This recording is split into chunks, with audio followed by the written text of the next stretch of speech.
پر جگمگاتے فلکی اجسام نے انسان کو اپنی جانب متوجہ رکھا ہے۔ انسانی تخیل نے کبھی ان چاند ستاروں کو دیوتاؤں سے منسوب کیا تو کبھی ان کو جادوئی روشنیاں جانا۔ اسی انسانی جستجو کی وجہ سے موجودہ دور میں جہاں سائنس کی دیگر شاخوں نے تیز رفتاری سے ترقی کی، وہیں فلکیات میں بھی روز نئی نئی دریافتیں ہوئیں اور مختلف نظریات نے جنم لیا۔ آج کے دور میں فلکیات کے حوالے سے جتنا علم موجود ہے، اس کا تصور کرنا بھی قدیم انسان کے لیے محال تھا۔ دوسرے سیاروں اور دور دراز ستاروں اور کہکشاؤں کا علم یقیناً ہم سب کے لیے انتہائی دلچسپی اور تجسس کا باعث ہے، لیکن بلا شبہ ہمارا اپنا سیارہ زمین بھی ایک انتہائی منفرد سیارہ ہے جو کہ کئی سائنسی راز اپنے اندر چھپائے ہوئے ہیں۔ اب آپ سوچ رہے ہوں گے کہ یہ منفرد کیسے ہے؟ تو دوستو، نظام شمسی اور اس سے باہر دریافت ہونے والے سیاروں میں یہ واحد سیارہ ہے جس پر زندگی موجود ہے۔ زمین کی جغرافیائی تاریخ انتہائی دلچسپ ہے۔ ساتھیو، کیا کبھی آپ نے سوچا کہ جس سیارے پر ہم لوگ صدیوں سے آباد ہیں، آخر وہ وجود میں کس طرح آیا؟ جیسے کائنات کی ہر شے کا نقطہ آغاز ہے، اسی طرح زمین کا ظہور بھی کسی نہ کسی شکل میں ہوا۔ اہم سوال یہ ہے کہ آخر زمین کس طرح بنی اور کس طرح ارتقاء کے مراحل طے کر کے اپنے موجودہ دور تک پہنچی۔ زمین کی داستان کا آغاز اب سے 5 بلین سال قبل شمسی نیبیولا میں ہوا۔ اس دور میں سورج کے گرد سیارے نہیں بلکہ گرد کے بادل گردش کیا کرتے تھے۔ باہم قوت کشش کے باعث ان گرد کے بادلوں نے مل کر چٹانوں کی شکل اختیار کرنا شروع کی اور کئی ملین سال کے عرصے میں چٹانوں نے مل کر کئی سیاروں کو جنم دیا۔ 4.45 بلین سال قبل تک سورج کے گرد کئی سیاروں کا ظہور ہو چکا تھا۔ انہی سیاروں میں ہماری زمین بھی شامل تھی، مگر اس وقت زمین کوئی ہرا بھرا اور زندگی سے بھرپور سیارہ نہ تھی، بلکہ اس دور میں پوری زمین لاوے کا کھولتا ہوا سمندر تھی جس کا درجہ حرارت 1200 ڈگری سینٹی گریڈ تھا، جبکہ فضا کاربن ڈائی آکسائڈ، نائٹروجن اور آبی بخارات پر مبنی تھی اور انتہائی زہریلی تھی۔ اس وقت زمین پر زندگی کا تصور کرنا بھی محال تھا۔ وقت گزرتا رہا اور 4.5 بلین سال قبل زمین کے وجود کو ایک سنگین خطرہ لاحق ہو گیا، جب ایک مریخ جتنا سیارہ تھیا زمین کے مقناطیسی میدان میں داخل ہو کر برق رفتاری سے زمین کی طرف بڑھنے لگا۔ اس کے نتیجے میں تھیا اور زمین کے درمیان شدید تصادم ہوا۔ اس ٹکراؤ سے پیدا ہونے والی حدت اتنی شدید تھی کہ دونوں سیارے پگھل کر لاوے کا سمندر بن گئے۔ سیارہ تھیا کا بیشتر ماس زمین کا حصہ بن گیا، جبکہ ٹکراؤ کے نتیجے میں خلا میں بکھر جانے والا اربوں ٹن چٹانی ملبہ زمین کے مدار میں چکر لگانے لگا۔ زمین اس خوفناک تصادم کو بمشکل جھیل پائی اور رفتہ رفتہ اس کے اثرات سے باہر نکلنا شروع ہوئی، اور 1000 سال کی مدت میں زمین کے گرد چکر لگاتا چٹانی ملبہ زمین کی کشش ثقل کے باعث نسبتاً مستحکم مدار میں آ گیا۔ اس چٹانی ملبے نے باہم کشش کے باعث رفتہ رفتہ ایک کرے کی شکل اختیار کر لی۔ اس طرح زمین کے گرد چاند کا ظہور ہوا۔ اس وقت زمین سے چاند کا فاصلہ محض 22,000 کلومیٹر تھا، جس کی وجہ سے موجودہ دور کے مقابلے میں آسمان پر چاند نہایت بڑا اور روشن دکھتا تھا۔ تھیا سے تصادم کے نتیجے میں زمین کی محوری گردش نہایت تیز ہو چکی تھی، جس کے باعث زمین پر ایک دن محض 6 گھنٹے کا ہوتا تھا، یعنی 3 گھنٹے دن اور 3 گھنٹے رات۔ کئی ملین سال تک زمین پرسکون رہی اور سیارے کی سطح کا درجہ حرارت بھی رفتہ رفتہ کم ہوتا چلا گیا، لیکن یہ سکون بھی قائم نہ رہا، اور پھر 3900 ملین سال قبل نظام شمسی اور اس کے سیاروں کی پیدائش کے دوران پیدا ہونے والی چٹانیں زمین کے مقناطیسی میدان میں داخل ہوئیں اور شہابیوں کی صورت میں زمین پر برس پڑیں۔ یہ شدید بمباری 20 ملین سال تک وقتاً فوقتاً جاری رہی۔ یہ چٹانیں اپنے ساتھ نہ صرف معدنیات لے کر آئیں بلکہ اس کے علاوہ زندگی کے لیے اہم ترین شے پانی بھی ساتھ لائیں، اور طویل عرصے تک رہنے والی اس شہابیوں کی بمباری کے باعث زمین پر بہت بڑی مقدار میں پانی جمع ہو گیا۔ اس وقت تک زمین کی سطح کافی حد تک ٹھنڈی ہو چکی تھی، جس کی وجہ سے سطح زمین پر جا بجا پانی سمندر کی شکل میں کھڑا ہو گیا۔ سمندر کی موجودگی کے باوجود ابھی بھی زمین زندگی کے لیے موزوں نہ تھی۔ اس کی بنیادی وجہ آکسیجن کی غیر موجودگی تھی۔ اس کے علاوہ زمین کی تیز محوری گردش، چاند کی قربت اور شدید کشش کے باعث سمندر میں ہزاروں فٹ اونچی لہریں اٹھتی تھیں اور شدید طوفان آتے تھے جو کہ مہینوں جاری رہتے تھے۔ وقت گزرنے کے ساتھ ساتھ زمین کی محوری گردش کم ہوتی چلی گئی اور چاند زمین سے دور ہوتا چلا گیا۔ 3800 ملین سال قبل تک سیارہ زمین کے موسموں میں استحکام آتا چلا گیا۔ اس دور میں پوری زمین سمندر سے ڈھکی ہوئی تھی اور آتش فشانی عمل کے باعث نمودار ہونے والے جزائر بھی سمندر میں جا بجا موجود تھے۔ اگرچہ زمین بڑی حد تک سرد ہو چکی تھی، مگر اس دور میں بھی زمین پر آکسیجن موجود نہ تھی۔ اس کے علاوہ درجہ حرارت بھی 70 سے 80 درجہ سینٹی گریڈ تک تھا، جس کے باعث زندگی کا پنپنا مشکل تھا۔ اس دوران زمین ایک بار پھر شہاب ثاقب کی بمباری کی زد میں آئی۔ اس بار یہ شہاب ثاقب اپنے ساتھ مزید پانی اور معدنیات کے علاوہ زندگی کے بنیادی جز امینو ایسڈ بھی ساتھ لے کر آئے، اور نومولود زمین کے سمندر کی اندھیری اور سرد تہہ میں موجود چھوٹی چھوٹی آتش فشانی چمنیوں کے گرد پہلی بار یک خلوی جانداروں کا ظہور ہوا۔ 3500 ملین سال قبل تک ان یک خلوی جانداروں یعنی بیکٹیریاز نے کم گہرے پانیوں میں کالونیز کی شکل میں رہنا شروع کر دیا تھا۔ یہ کالونیز ایک چھوٹی چٹان کی مانند دکھتی تھیں۔ ان چٹانوں کو اسٹرومیٹولائٹس کہا جاتا ہے۔ یہ بیکٹیریا فوٹو سینتھسس کے عمل کے ذریعے سمندر میں موجود کاربن ڈائی آکسائڈ کو سورج کی روشنی کی مدد سے گلوکوز میں تبدیل کر کے خوراک حاصل کرتے تھے اور آکسیجن گیس کو بطور بائی پروڈکٹ خارج کر دیتے تھے، جس کی وجہ سے یہ اسٹرومیٹولائٹ کالونیز آکسیجن پیدا کرنے کا بہت بڑا ذریعہ بن گئیں۔ ان اسٹرومیٹولائٹس نے رفتہ رفتہ سمندر کو آکسیجن سے بھرنا شروع کر دیا۔ آکسیجن کی بڑھتی ہوئی مقدار نے پورے سیارے کو تبدیلی کی راہ پر ڈال دیا۔ اگلے 2000 ملین سال تک سیارہ زمین کی فضا میں آکسیجن مسلسل بڑھتی رہی اور رفتہ رفتہ محوری گردش بھی سست ہوتی چلی گئی، جس کی وجہ سے زمین کے ایک دن کی مدت 16 گھنٹے تک بڑھ گئی۔ اسی دوران زمین کی جغرافیائی تاریخ کا ایک اہم ترین واقعہ رونما ہوا۔ جیسا کہ میں نے تذکرہ کیا تھا کہ اگرچہ پورا سیارہ سمندر سے ڈھکا ہوا تھا، لیکن آتش فشانی عمل کی وجہ سے بڑی تعداد میں جزائر کا ظہور بھی ہو چکا تھا۔ انہی جزائر نے 400 ملین سال کے عرصے میں ٹیکٹونک پلیٹس کے ٹکراؤ اور آتش فشانی عمل کے باعث مل کر پہلی بار ایک بہت بڑے خشکی کے ٹکڑے یعنی بر اعظم کو جنم دیا، جس کو روڈینیا کے نام سے جانا جاتا ہے۔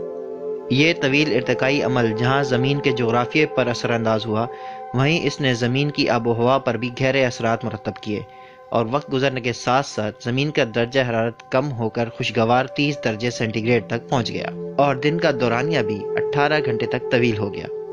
زیر زمین ٹیکٹونک پلیٹس کی حرکت اور ٹکراؤ کے باعث 750 ملین سال قبل بر اعظم روڈینیا شدید زلزلوں کی زد میں آ گیا۔ ان کی شدت کی وجہ سے یہ عظیم بر اعظم 2 حصوں میں تقسیم ہو گیا۔ اس دور میں بڑے بڑے آتش فشاں پہاڑ وجود میں آئے جو کہ کثرت سے لاوا اگلتے تھے، جس کی وجہ سے زمین کی فضا دھوئیں اور کاربن ڈائی آکسائڈ سے بھرتی چلی گئی۔ یہ کاربن ڈائی آکسائڈ فضا میں موجود بادلوں سے مل کر تیزابی بارش کی صورت میں زمین پر برستی تھی۔ اس عمل کے باعث یہ کاربن ڈائی آکسائڈ زمینی چٹانوں میں جذب ہو کر قید ہو جاتی تھی۔ رفتہ رفتہ آتش فشانی عمل کم ہوتا چلا گیا، لیکن بارشوں کی زیادتی کی وجہ سے زیادہ تر کاربن ڈائی آکسائڈ فضا سے نکل کر زمین میں جذب ہو گئی۔ اس گرین ہاؤس گیس کی فضا میں کمی کے باعث زمین کا درجہ حرارت تیزی سے کم ہونا شروع ہوا، اور محض چند ہزار سالوں میں سیارے کا درجہ حرارت گر کر -50 ڈگری سینٹی گریڈ تک پہنچ گیا، اور 650 ملین سال قبل پورا سیارہ پہلی آئس ایج کی لپیٹ میں آ گیا۔ اگلے 15 ملین سال تک زمین قطبین سے لے کر خط استوا تک برف کی کئی کلومیٹر گہری تہہ کے نیچے دبی رہی۔ اگرچہ زمین تو مکمل طور پر برف سے ڈھکی ہوئی تھی، لیکن زمین کا مرکز اب بھی سورج کی سطح کی طرح گرم تھا، جس کی وجہ سے آتش فشانی عمل مختلف پیمانے پر جاری رہتا تھا۔ آتش فشاں پہاڑوں کی بدولت فضا میں کاربن ڈائی آکسائڈ نے ایک دفعہ پھر بڑھنا شروع کیا۔ سیارے پر بارشوں کی کمی کے باعث کاربن ڈائی آکسائڈ فضا میں بڑھتی چلی گئی، جس کے نتیجے میں درجہ حرارت میں اضافہ ہوتا رہا، اور رفتہ رفتہ سیارے پر جمی گہری برف کی تہہ نے پگھلنا شروع کر دیا۔ برف کے تیز پگھلاؤ کے باعث نمودار ہونے والی چٹانوں پر نئے آتش فشاں پہاڑوں نے جنم لیا، جس کے باعث درجہ حرارت مزید بڑھا اور برف کے پگھلنے کی رفتار مزید تیز ہو گئی، اور 540 ملین سال قبل تک زمین مکمل طور پر آئس ایج کی گرفت سے نکل آئی۔ اسی دور میں سمندر میں کئی اقسام کے سمندری پودوں اور آبی حیات کا ظہور ہوا، اور زندگی انتہائی تیزی سے سمندر میں پھیلتی چلی گئی۔ 460 ملین سال قبل تک ہزاروں اقسام کے آبی حیات پورے سمندر میں پھیل چکی تھیں۔ یہ سب کچھ انتہائی تیز رفتاری سے ہوا، جس کی وجہ سے سائنسدانوں نے اس حیرت انگیز دور کو کیمبرین ایکسپلوژن کا نام دیا۔ کیمبرین عہد کے کئی فوسلز اب بھی سمندری چٹانوں میں بآسانی مل جاتے ہیں۔ سمندر سے باہر مسلسل آتش فشانی کی بدولت نئے بر اعظم گونڈوانا کا ظہور ہو چکا تھا، مگر خشکی پر الجی کے علاوہ کسی قسم کی زندگی موجود نہ تھی۔ حالانکہ اس دور میں زمین کا درجہ حرارت معتدل 30 درجے سینٹی گریڈ تھا۔ شاید اس کی وجہ سورج سے آنے والی شدید تابکاری تھی۔ اسی دور میں فضا میں موجود آکسیجن اور شمسی تابکاری کے تعامل سے ایک نئی گیس وجود میں آئی، جس کو ہم اوزون کے نام سے جانتے ہیں۔ اگلے 120 ملین سال تک اوزون کی تہہ میں مسلسل اضافہ ہوتا چلا گیا، جس کی وجہ سے زمین سورج کی خوفناک الٹرا وائلٹ شعاؤں سے محفوظ ہو گئی۔ رفتہ رفتہ 375 ملین سال قبل بالآخر خشکی پر بھی پودوں اور دوسرے ایمفیبین جانداروں کا ظہور شروع ہوا، اور 360 ملین سال قبل تک ٹیٹروپوڈ جانداروں نے مکمل طور پر خشکی کو اپنا گھر بنا لیا، اور گھنے جنگلات نے پورے بر اعظم گونڈوانا کو ڈھک دیا۔ زندگی پوری طرح زمین پر پھیلتی چلی گئی۔ 125 ملین سال تک زمین پر مختلف اقسام کے جاندار اور نباتات پھلتی پھولتی رہیں، لیکن پھر 250 ملین سال قبل یکدم شدید زلزلوں اور آتش فشانوں کے پھٹنے کا آغاز ہوا۔ اس عمل کو سائنسدان سائبیرین ایرپشنز کا نام دیتے ہیں۔ یہ عمل اتنا شدید تھا کہ گونڈوانا بر اعظم کا ایک بڑا حصہ، جس کا رقبہ 7 ملین اسکوائر کلومیٹرز تھا، آتش فشانی عمل کی نظر ہو گیا۔ اس سے پیدا ہونے والی راکھ پورے بر اعظم پر برس پڑی۔ اس عمل نے پورے زمین کے موسمی نظام کو درہم برہم کر دیا، جس سے سیارے کا درجہ حرارت یکدم بڑھ گیا اور بر اعظم گونڈوانا پر موجود جھیلیں خشک ہو گئیں۔ سلفیورک ایسڈ کی بارشوں نے زمین کو جھلسا کے رکھ دیا، اور خشکی پر موجود تمام نباتاتی اور حیوانی زندگی کا تقریباً خاتمہ ہو گیا۔ درجہ حرارت کی اس تبدیلی سے سمندر سے آکسیجن کم ہوتی چلی گئی، جس کی وجہ سے سرخ الجی کے علاوہ تمام سمندری زندگی کا بھی خاتمہ ہو گیا۔ سمندر کی تہہ سے جمی ہوئی میتھین گیس کا بڑے پیمانے پر اخراج ہوا، جس نے زمین کا درجہ حرارت مزید بڑھانے میں اہم کردار ادا کیا، اور محض کچھ ہی سالوں میں زمین کا اوسط درجہ حرارت 30 درجے سینٹی گریڈ سے بڑھ کر یکدم 40 ڈگری سینٹی گریڈ تک پہنچ گیا۔ یہ آتش فشانی عمل اتنا شدید تھا کہ یہ نصف ملین سال بعد بھی جاری رہا۔ اس آتش فشانی عمل نے بر اعظم گونڈوانا کے امریکہ جتنے رقبے کو لاوے کا سمندر بنا دیا۔ زمین کے اس دور کو سائنسدان پرمین ایکسٹنکشن کا نام دیتے ہیں۔ اس دور میں زمین سے 95% زندگی کا مکمل خاتمہ ہو گیا۔ پرمین ایکسٹنکشن کے واقعے کے 50 ملین سال بعد تک سیارہ زمین آہستہ آہستہ ریکور ہوتا رہا۔ اس واقعے نے پورے سیارے کو تبدیل کر کے رکھ دیا، اور 200 ملین سال قبل تک سیارے پر ایک نئے بر اعظم پینگیا کا ظہور ہو چکا تھا۔ رفتہ رفتہ سیارے کا درجہ حرارت اور موسم معتدل ہوتے چلے گئے۔ نئے بر اعظم پر نت نئی اقسام کے پودوں اور بچے کچے ریپٹائلز نے پھلنا پھولنا شروع کیا۔ اس دور میں ایک نئی قسم کے جانداروں کا ظہور ہوا، جن کو ہم ڈائنوسورز کے نام سے جانتے ہیں۔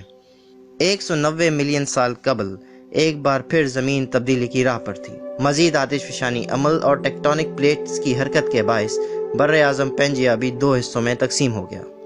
آنے والے 10 ملین سال تک پینجیا مزید چھوٹے بر اعظموں میں تقسیم ہوتا چلا گیا۔ دوستو، شاید آپ کو یہ جان کے حیرت ہو کہ ہمارا اٹلانٹک اوشن اسی دور میں وجود میں آیا۔ اس دوران ڈائنوسورز پوری زمین پر پھیلتے چلے گئے، اور بلا شرکت غیر زمین کے سب سے بالادست جاندار کے طور پر سامنے آئے۔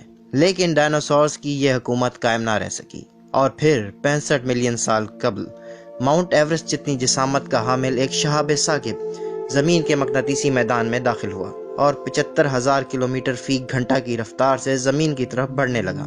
بالآخر خلیج میکسیکو کے مقام پر شہاب ثاقب کا زمین سے زبردست تصادم ہوا۔ اس شدید تصادم کے نتیجے میں ہزاروں فٹ اونچی سونامیز اٹھیں۔ ان سونامیز نے ساحلی علاقوں میں شدید تباہی مچائی۔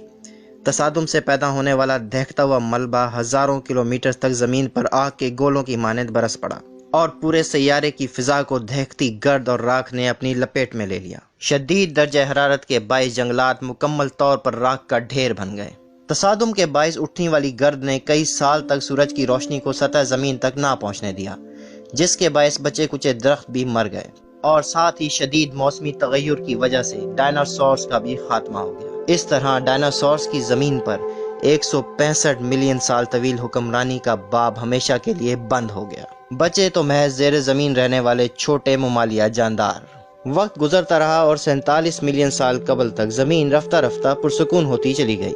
اس دور میں درجہ حرارت 25 ڈگری سینٹی گریڈ ہو گیا، اور دن کا دورانیہ بھی 24 گھنٹے تک طویل ہو گیا۔ اس عہد میں انڈین اور ایشین ٹیکٹونک پلیٹس کے ٹکراؤ کے نتیجے میں ہمالیہ کا عظیم پہاڑی سلسلہ وجود میں آیا۔ اسی پہاڑی سلسلے میں مشہور زمانہ ماؤنٹ ایورسٹ اور K2 بھی شامل ہیں۔ اب سے 20 ملین سال قبل تک زمین رفتہ رفتہ اپنی موجودہ صورت تک پہنچ چکی تھی۔ سائنسدانوں کو اب سے 3 ملین سال قبل زمین پر انسانی آبادیوں کی موجودگی کا ثبوت دستیاب ہوا۔ انسانی آبادیاں رفتہ رفتہ دنیا میں پھیلتی گئیں، لیکن ساتھ ساتھ ہمارے سیارے میں بھی تبدیلیوں کا عمل ابھی بھی جاری تھا۔ 70,000 سال قبل موسمی تبدیلیوں، درجہ حرارت میں کمی اور قطبین پر برف میں اضافے کے باعث سمندروں کی اونچائی کم ہونا شروع ہوئی، اور 40,000 سال قبل فضا میں کاربن ڈائی آکسائیڈ کی کمی کے باعث دوسری آئس ایج نے زمین کو اپنی گرفت میں لے لیا اور تقریباً پوری زمین برف کی تہہ کی لپیٹ میں آ گئی۔ پھر 14,000 سال قبل سیارہ زمین دوبارہ گرم ہونا شروع ہوا، اور 10,000 سال کی مدت میں یعنی اب سے 4,000 سال قبل تک سیارے سے برف مکمل طور پر غائب ہو کر قطبین تک محدود رہ گئی اور زمین مکمل طور پر اپنے موجودہ دور میں داخل ہوئی۔ ساتھیو، اس جغرافیائی تاریخ سے آپ نے یقیناً ایک بات کا اندازہ لگایا ہوگا، وہ یہ کہ ہماری زمین ایک متحرک اور متغیر سیارہ ہے جس میں مسلسل جغرافیائی تبدیلیاں رونما ہوتی رہتی ہیں اور یقیناً آئندہ بھی ہوتی رہیں گی۔ لیکن اگر آپ زمین کی اس قدیم داستان پر غور کریں تو آپ کو اندازہ ہوگا کہ یہ تمام جغرافیائی تاریخ ایک نقطے پر آ کر سمٹ جاتی ہے، وہ یہ کہ ہر چیز کو فنا ہے، لا فانی ہے تو اللہ کی ذات جو کہ اس سب نظام کا خالق اور مالک ہے۔